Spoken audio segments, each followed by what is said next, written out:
அன்போடு கேட்கிறேன். இந்த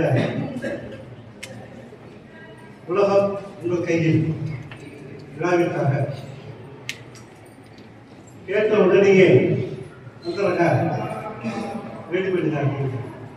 அப்படிப்பட்ட ஒரு நல்ல படித்த நம்ம பாலமன்ற உறுப்பினர்களுக்கு முதல்ல நன்றி.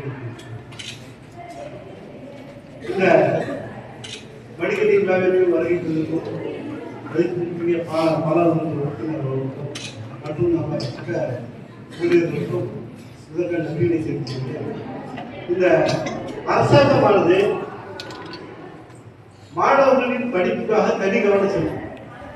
இதை மாணவர்களும் நீங்க தான் கரெக்டாக பயன்படுத்திக்கணும். எண்ணற்ற நலத்திட்டங்கள் இத்தனை நாளா இல்லாத அளவுக்கு உங்களுக்கு நீங்க படிக்கணும். உங்களுக்கு வேற எந்த வேலையும் இல்லை. உங்களுக்கு கொடுக்க வேண்டிய வேலைன்னா நீங்க படிக்கணும். நீங்க படிச்சுட்டு இந்த அரசாங்கம் என்ன பண்ணி இத்தனை வருஷமா கிடையாது. இந்த அரசாங்கம் நீங்க படிச்சுட்டு வெளியில போறதுக்கு முன்னாடி 4 கம்பெனி தான் ஆர்டர் வாங்கிக்கணும். நீங்க வேலைக்கு போறீங்க போலியோ இல்லை. நீங்க இங்க பிடிச்சிட்டு எக்ஸாம் இருக்கிறதுக்கு முன்னாடி என்ன பண்ணும், உங்களுக்கு இன்டர்வியூ வச்சு செலக்ட் பண்ணி 4 கம்பெனி கிடையாது 4 கம்பெனி ஆர்டர் வாங்கிக்கணும். அதுக்காக தனி அலுவலகம் பயன்படுத்தி இந்த அரசாங்கம் மாணவர்களுடைய வாழ்க்கை தரத்தை மேம்படுத்துவதற்காக இருக்கிறாங்க. அந்த மேம்படுத்தக்கூடிய பொறுப்பு உங்க கையில தான். காரணம் என்னன்னா, நாளை உலகம் நீங்க இந்த உலகம் இன்னைய மாணவர் தவறான பாதையை அதெல்லாம் மாற்றணும். இந்த அரசாங்கம் நம்ம முதல்வர் அவர்களுக்கு ரொம்ப பாடுபடுறாங்க, துணை முதல்வருக்கு ரொம்ப பாடுபடுறாங்க. அதை நீங்க சரியா பயன்படுத்திக்கணும். பயன்படுத்தி இப்போ இத்தனை வருஷமா கிடையாது. இன்னைக்கு லேப்டாப் தராங்க எல்லாம். இந்த தமிழக முதல்வருடைய முயற்சி, அவருடைய வேண்டுகோளே மாணவன் கல்வி தரத்தை உயர்த்தணும், ஒரே குறிக்கோளாக இருப்பான். அதுக்காக வருகின்ற வருபவர்களை வரவேற்று படிக்கணினி வழங்கும் விழாவினுடைய தலைமை உரையாற்றி முதல்வர் அவர்களுக்கு நன்றி தெரிவித்துக் கொண்டு அடுத்து வாழ்த்துறை வழங்க பாராளுமன்ற உறுப்பினர் அவர்களை அன்போடு அழைக்கின்றோம்.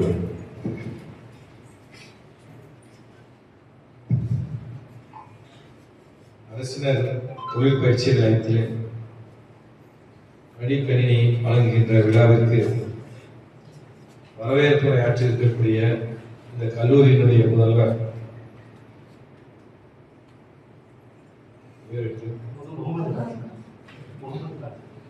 முகமது காசி அவர்களே, நிகழ்ச்சியிலே பங்கேற்றிருக்கக்கூடிய ரவிக்குமார் அரசு தொழில் பயிற்சி நிலையத்தை சேர்ந்த இன்ஸ்ட்ரக்டர் ரவிக்குமார் அரசு மற்றும் அலுவலக பெருமக்கள், வெளியிலே சட்டமன்ற உறுப்பினர் வந்துட்டு இருக்கிற நம்முடைய நாமக்கல் சட்டமன்ற உறுப்பினரும் வருகை தர இருக்கிறார்கள்.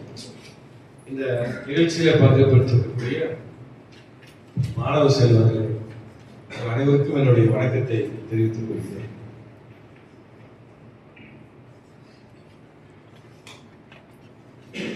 துவக்கத்தில் நம்முடைய பேராசிரியர் முதல்வர் பேசுகின்ற போது அரசாங்கம் இந்த மடிக்கணினியை வழங்கியிருக்கிறார்கள், நீங்கள் நன்றாக படிக்க வேண்டும், உங்களுடைய நாட்டத்தை உங்களுடைய கவனத்தை படிப்பிலே செலுத்த வேண்டும் என்று மிக சுருக்கமாக எடுத்து சொன்னார்கள்.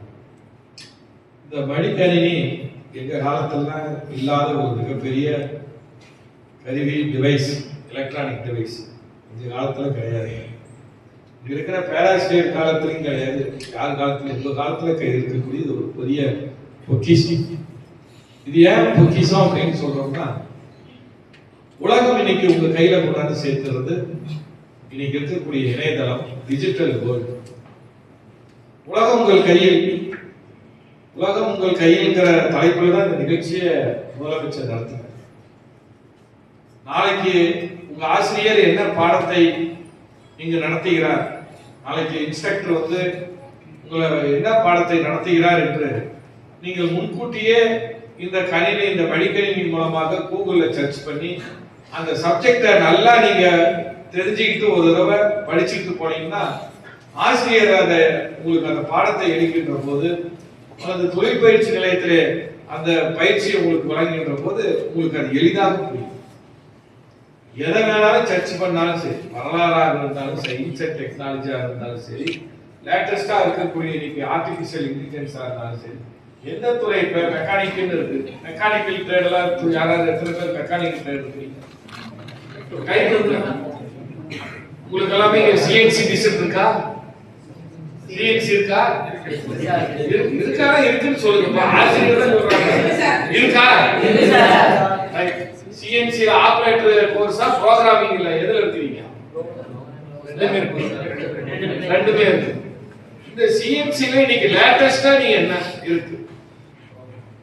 இங்க இருக்கிற சிஎன்சி மெடிசனை விட இந்த உலகத்துல என்ன அட்வான்ஸா என்ன வந்து இது எல்லாமே நீங்க வந்து இந்த டிஜிட்டல் வேர்ல்ட்ல இந்த இணையதள வாயிலாக நீங்க ஈஸியா தெரியும். அதுக்கு இந்த லேப்டாப் நீங்க முக்கியமா பயன்படுத்தணும் எளிதாக.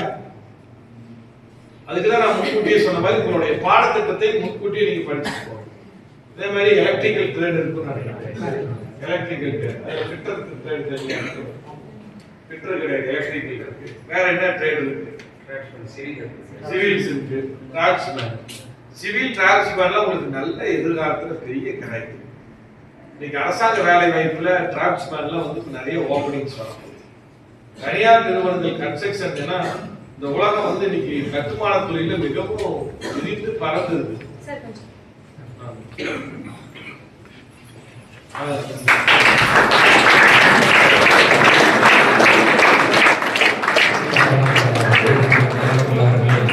நிலையத்தின் சார்பாக அன்போடு வரவேற்கின்றோம்.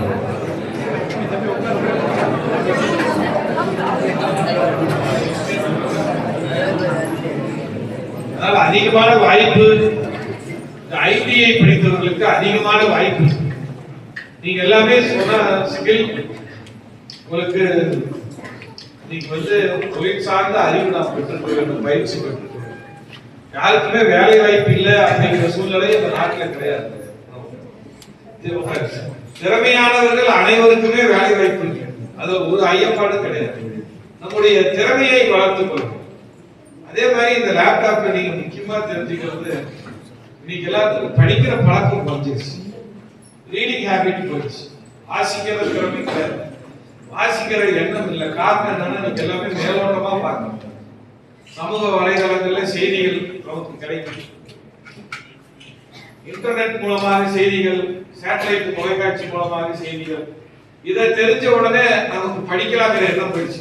நமக்கு தான் எல்லாம் தெரியுது அப்படிங்கிற ஒரு எண்ணம் வந்துச்சு. ஆனா ஒரு விஷயத்தை டீப்பாக நம்ம படிக்கிறப்பதான் நமக்கு அதை நமக்கு நன்றாக புரியும், நாம் முழுமையாக தெரிந்து கொள்ள முடியும். நீங்க எல்லாருமே செய்தித்தாள் வந்து ஆங்கில செய்தித்தாளை படிக்கின்ற ஒரு பழக்கத்தை நீங்கள் ஏற்படுத்திக் கொள்ளணும். ஆங்கில செய்தித்தாள் படிச்சாதான் உங்களுக்கு கான்வர்சேஷன் நல்லா வந்து ஆங்கிலத்துல பேசக்கூடிய அந்த ஆற்றல் இருக்கும். நல்ல தங்கு தடை இல்லாம நீங்க உயர்ந்து வரலாம்.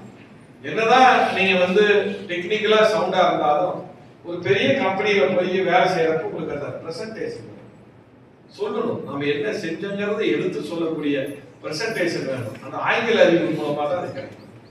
அதனால அந்த கம்யூனிகேஷன் ஸ்கில்ல நீங்க முக்கியமா வளர்த்துக்கணும். அதனால எல்லாரும் ஆங்கில பத்திரிக்கை நாங்கெல்லாம் காசு போட்டு வாங்குறது அந்த காலத்துல பெரிய சிரமமா இருக்கு. இன்னைக்கெல்லாம் நீங்க இந்த லேப்டாப்ல எல்லா பேப்பரையும் இ பேப்பரா இருக்குது, எல்லாம் டவுன்லோட் பண்ணிக்கலாம். இந்து பேப்பர், இந்தியன் எக்ஸ்பிரஸ் பேப்பர்லாம் டவுன்லோட் பண்ணி நீங்க படிக்கணும். உங்க துறையில இருக்கக்கூடிய வாய்ப்புகள் தெரியும். நம்ம முதல்வர் சொன்னார், நல்லா சொன்னாரு, நாங்க போறப்ப எல்லாத்துக்கும் 5 அப்பாயின்மெண்ட் ஆர்டர் தரோம் அப்படின்னு. சரி, அது தனியார் நிறுவனங்கள். இந்த நாடு முழுக்க அரசாங்க துறையில எவ்வளவு வேலை வாய்ப்பு இருக்கு தெரியுமா? அதெல்லாம் உங்களுக்கு அதெல்லாம் எதுல வரும்னா ஆங்கில செய்தித்தாள் தான் அந்த விளம்பரங்கள் வரும். அதை பார்த்து நாம போடணும். தேசிய NTPC சொல்றது, நேஷனல் தெர்மல் பவர் கார்பரேஷன் வந்து ஒவ்வொரு வருஷமும் ஐடி ஸ்டூடெண்ட் 10,000 பேர் இருக்காங்க. நாடு முழுக்க 10,000 பேர் இருக்காங்க. என்ன சம்பளம்? நம்ம பகுதிக்காரங்க, தமிழ்நாட்டுக்காரங்க அது அப்ளிகேஷனே போடுறது. நார்த் இந்தியன்ஸ் அதுல வர அளவுக்கு நம்ம வர்றது.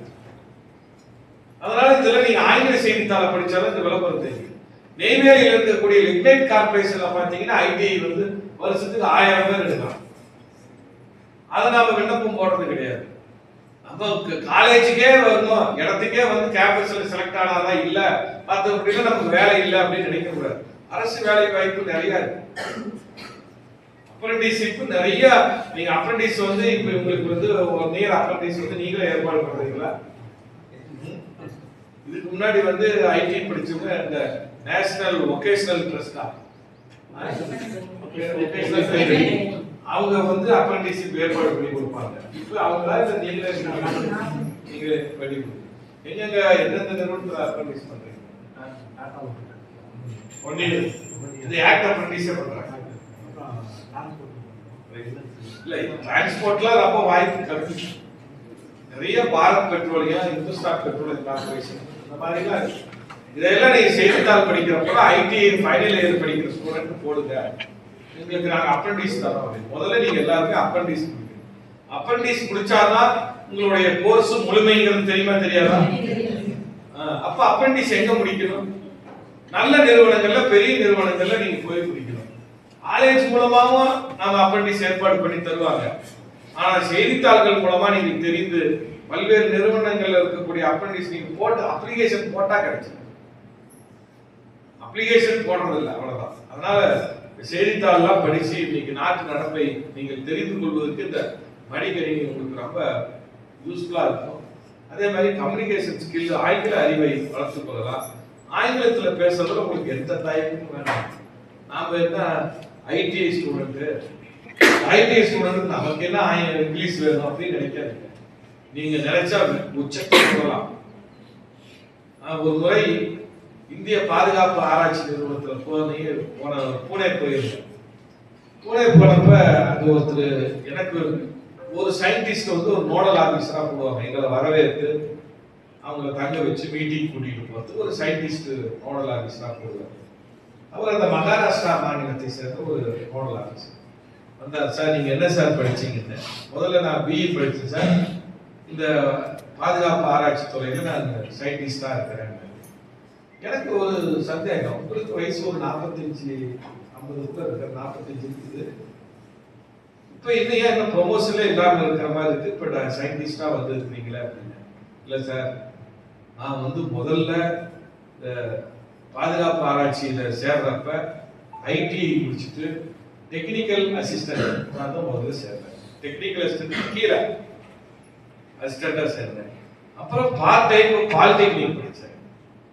பார்ட் டைம் பாலிடெக்னிக் முடிச்ச உடனே நான் டிப்ளமோ பாலிடெக்னிக் முடிச்சோன்னா நான் டெக்னிக்கல் அசிஸ்டண்டா வந்தேன்.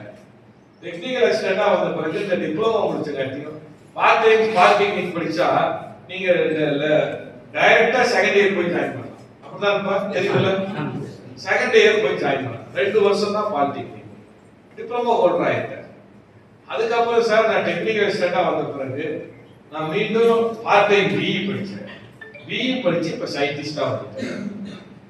அதனால நீங்க ஒவ்வொருத்தரும் உங்களுடைய லட்சியம், அதிகபட்சமான லட்சியம் எது என்று கேட்டா ஒரு பொறியியல் பட்டதாரியாக வரலாம். அதற்கான வாய்ப்புகள் நிறைந்திருக்கு.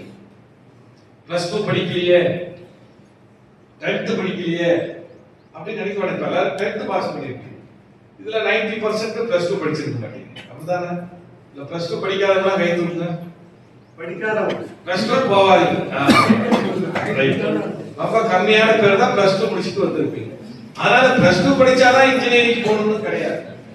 ஐடி படிச்ச நீங்கள் பாலிடெக்னிக் செல்லலாம். பார்ட் டைம் நிறைய வந்துருச்சு. அதுக்கு அடுத்தது பிஇ வரைக்கும் படிக்கலாம். இப்படி உங்களுடைய எதிர்கால லட்சியத்தை நீங்களும் மற்றவரை போல் தொட்டு உயரலாம். அந்த லட்சியத்தோடு நீங்கள் படிக்க வேண்டும் என்று ஒவ்வொருத்தரையும் கேட்டு வாய்ப்புக்கு நன்றி கூறி வருகிறேன். நன்றி.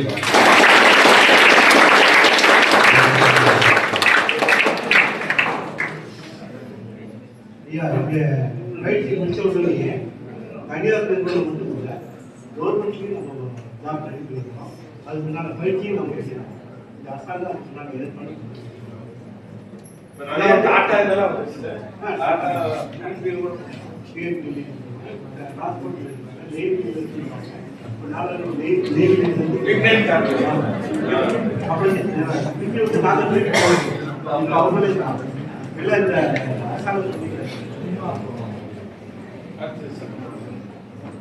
மடிக்கணினி வழங்குகிறார்கள் வாழ்த்துறை